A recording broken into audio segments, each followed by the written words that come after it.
Personally can meet the alien anytime you want, and the culture can meet the alien anytime they want. Well, are these things here for no reason? Are we just sort of there on their trip and we're on our trip? Or have they come for us? Is there a message? Is there a purpose? And why does this seem so drenched in super technologies and intimations of time travel? I mean, are these things dead souls? Are they a future state of humanity that's come back 100 million years to the dawn ages of intelligence to observe the discovery of starflight? Or what is happening? It needs to be looked at. And I went into this very deeply with shamanism, but shamanism is a set of culturally sanctioned explanations for people who didn't know how to ask the kinds of questions we ask. And so you can only go so far with that. And eventually you realize, Jung won't help you, or Mircea Eliade, or no. You have to make sense of this on your own terms. It's very unexpected that this would happen. I always assumed I would be a aeronautical engineer or something like that.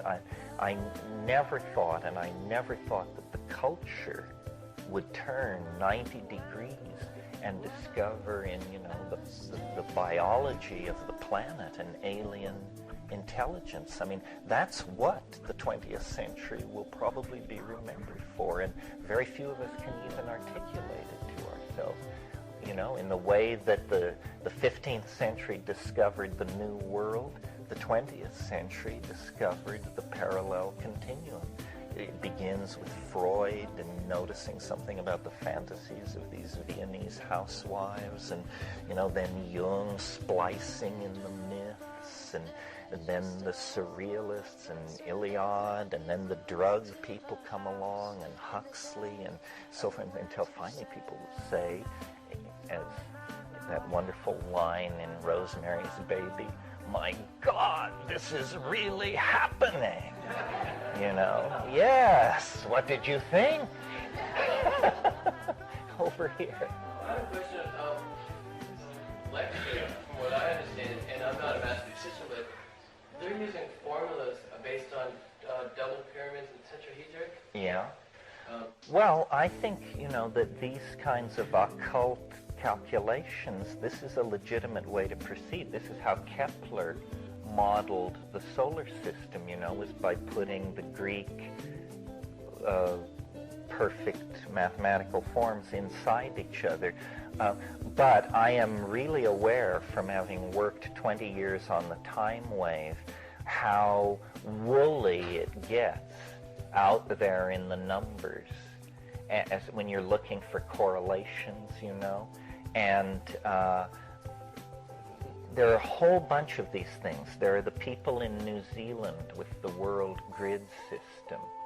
There's the whole Jose Arguelles cosmology. There's Ouspensky was an early one, In Search of the Miraculous. Yeats' book of Vision is a complex mathematical thing explaining the cosmos. And there seems to be something in us that we are systematizers. We produce systems, and these are integrated systems of means. And the only thing you can do is lay them before your fellow monkeys and see what goes on. And I usually am a reluctant participant. I'm not much fun when it comes to weird ideas because I just pour cold water on them. For instance, right now my mail is running pretty heavily toward people who want to inform me about and convert me to the works of Zecharia Sitchin, who, and this is do you know who I'm talking about? Well, this is a complex cosmology. It involves 5 or 6 books.